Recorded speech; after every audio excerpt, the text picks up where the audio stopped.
Il y a des relations qui ne font pas que nous aimer. Eh oui, elles nous révèlent.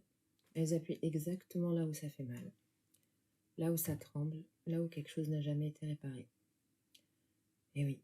Et dans l'Égypte ancienne, on savait que certaines personnes, certaines rencontres, ne relevaient pas du hasard. Comme on dit souvent, jusqu'à aujourd'hui, il n'y a pas de hasard que des rencontres. Eh oui. Ce qu'il faut savoir de ces relations, de ces rencontres, c'est qu'elles étaient des miroirs d'ombre pour certaines. Et aujourd'hui, nous allons parler du Kaibit dans les relations, de ces liens qui réveillent l'ombre pour qu'elle puisse enfin être vue. Bienvenue dans les archives d'Iris. L'autre est comme miroir du Kaibit. Dans une relation, ce qui nous blesse le plus profondément n'est jamais anodin. Ce n'est pas seulement l'autre, mais c'est ce que l'autre vient toucher en nous. Et ce qu'il faut savoir, c'est que le Kaibit ne reste pas toujours silencieux face à ce genre de situation. Il se manifeste souvent à travers le lien qu'il y a entre ces deux personnes. Par exemple, par une peur d'abandon démesuré, une jalousie incontrôlable, une dépendance affective, un rejet brutal, une impossibilité de lâcher prise. Eh oui, ce ne sont pas des failles morales, mais ce sont des empreintes de ton ombre. Et pourquoi certaines relations font si mal? Quand je parle de mal, elles peuvent être pour certaines personnes dévastatrices. En fait, c'est parce qu'en fait, ces relations arrivent non pour durer, mais pour révéler. Elles viennent réveiller en nous l'enfant non sécurisé, l'amour non reçu, la valeur conditionnelle conditionnée et la peur d'être invisible. Ce qu'il faut savoir, c'est que dans l'Égypte ancienne, on aurait dit que ces relations activent le Kaibit. Donc ta part d'ombre, celle, n'oublie pas, qui est née avec toi et qui grandit avec toi et qui absorbe toutes tes blessures émotionnelles. Elle vient pas pour nous détruire, mais en fait pour nous rendre conscients. Cette ombre, elle est souvent projetée sur l'autre, sur cette personne que nous aimons, et nous lui demandons inconsciemment en fait de nous rassurer à notre place, de guérir nos blessures anciennes et de combler nos manques les plus archaïques, ceux qui sont vraiment, vraiment ancrés, très profondément. Mais ce qu'il faut savoir, c'est que l'autre n'est pas responsable de notre ombre. Il en est juste le révélateur et à aucun moment le porteur.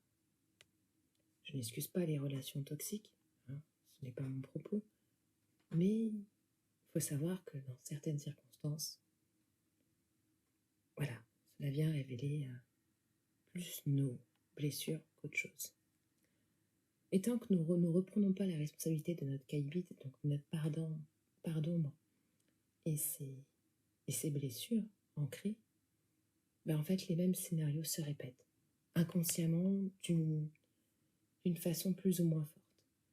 Et je vous en parle en connaissance de cause. Mais il faut savoir que aussi, il y a un lien entre Nephthys et les liens karmiques.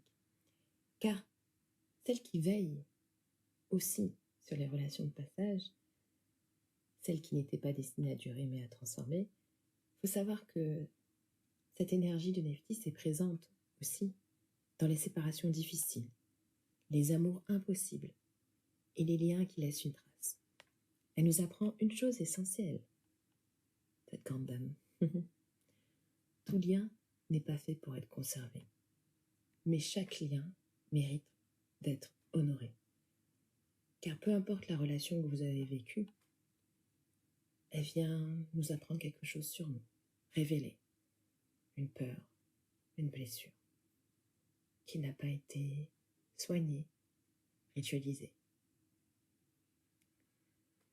C'est à ce moment-là que le Kaibit demande à être intégré. Lorsque tu ressens par exemple une émotion excessive dans une relation, pose-toi cette question. Qu'est-ce que cela réveille de plus ancien que cette personne que je viens de rencontrer?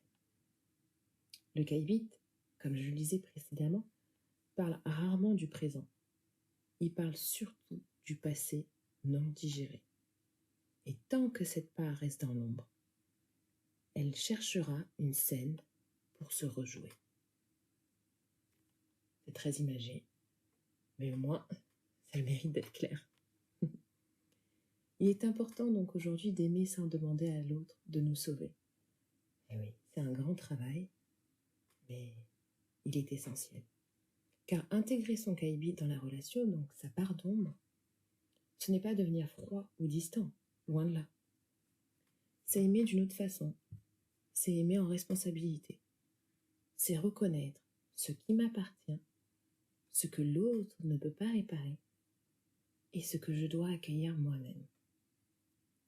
Quand l'ombre est reconnue, la relation devient plus libre, moins fusionnelle, mais plus vraie. En conclusion, peut-être que certaines personnes n'étaient pas censées rester dans votre vie.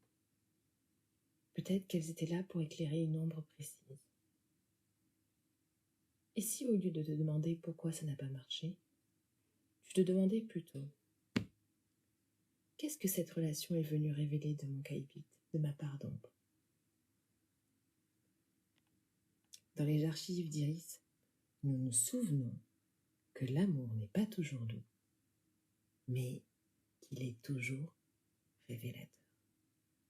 À très bientôt. Si cet épisode t'a plu, abonne-toi, partage et commente.